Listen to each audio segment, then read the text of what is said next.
I'm very grateful to be here. It's a terrific crowd and I'm very excited, so thank you very much. So my story is called Lost and Found, and it has to do with my father. You know, a lot of people have relationships with their fathers or their mothers where they can talk about things and work out problems. So what you're going to do in life, who you might marry, or work, go to school, those kinds of issues. I never really had that with my dad. It was a different kind of relationship, and I'm still trying to figure out what that is. But one of the things that happened, I guess, is he had Alzheimer's, and he died a few years ago. And as it was going through, there's a tremendous lapse of memory that comes up, and a lot of things that you go through is about discovery of yourself and also about memory. And one of the things about my father was, I would say he was a good Samaritan in the classic sense. He was a dentist, and he used to take work at the prison to take teeth out of prisoners, and he said, they're not such bad guys, it's just they're in pain, they need to get their teeth removed. So he used to do a lot of activities around that. So this is one time I'm over at my parents for dinner, and I was in my 20s, and my dad, around sundown, he would act up. So he'd be okay most of the day, and he'd be pretty much know what everything was.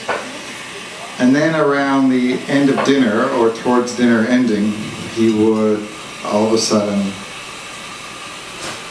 start acting like this wasn't his house. And he would say, well, that was a great dinner.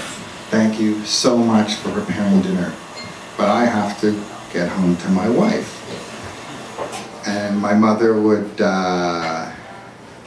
be usually very surprised when this happens, and you're trying to talk him and confuse it, sort of get him to stay. And then he'd go on and say about, it's about time to get home. I really need to get home to my wife because she's expecting me. And it's a very strange experience to see that. And at the time, I really, I was like, I don't know what's going on. I can't figure out why is he saying this? What's going on? So what happens is that he gets this idea that he's not where he's supposed to be, and the trick is to distract him. So we bring out another dessert or tea or coffee, and he's, wow, that was great coffee. I love that coffee. But I really have to get home to my wife. And I have kids. And I have to get home. So really, we have to go. So he goes to the door. And I say, well, why don't I drive him around?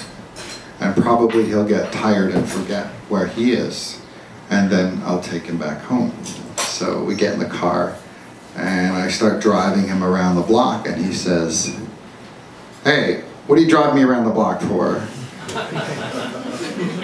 Who do you think I am? I gotta get home to my family. So I'm like, okay, he's found out. He knows that I'm not actually driving him home.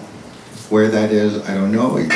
So we go further, and we're driving further, and we drive, I don't know, we're driving down past College Street or on Bathurst Street, and this is quite a ways. This is like 40 minutes from where my parents are living, and he's like, again, come on, what are you wasting time for? Let's get moving here. So he starts to get agitated, and really, we have no idea. I have no idea where he wants to go, so I say to him, listen, why don't you write out the directions? Tell me where you need to go, and I'll get there. I'll do my best to get there.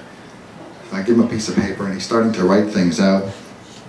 And he really starts to, okay, it's this way, and you make a right here and a left here.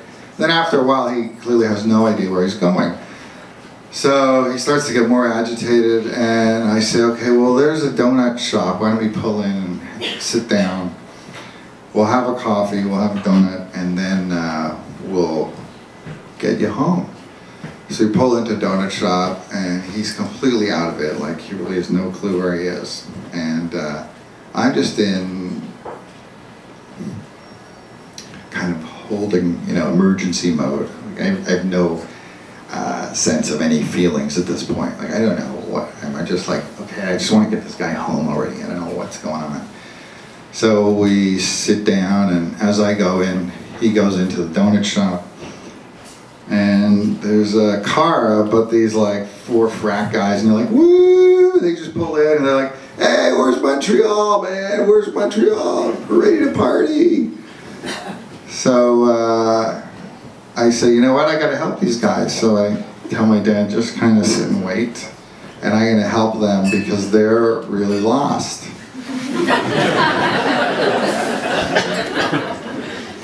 And this is like pre-GPS days, and I go over there and go, listen, guys, you're not really near Montreal right now, but I can help you get there if you want. So like, okay, cool, you know, we got this big party, we gotta get there and everything. So like, okay, you just gotta go, you know, I'm gonna drive with you, and my dad's there, he's fine. So I get in the car, and we drive towards the highway, like where the entrance to the highway is, kind of downtown around the QEW, and I say, okay, we're just gonna go, and you're gonna get off and go to the highway, and then just go straight, and just look for the signs, and you'll see Montreal, and you're there. And I said, but first you gotta drop me home, drop me back at the donut shop. So we go back there, it's about 15 minutes, and they go, great, man, you're the nicest guy in the world, give you a hug. And we all hug. And then they go to Montreal, and my dad was already, he's like, looks at me, he says, I just want to go home now, can you take me home? So I said, okay. I put him in the car, and completely changed. He was fine after that, and drove him back to my mother's. And the whole way I was just thinking, wow, you guys from Montreal, you thought you were lost? You have no idea. That's my story, thank you.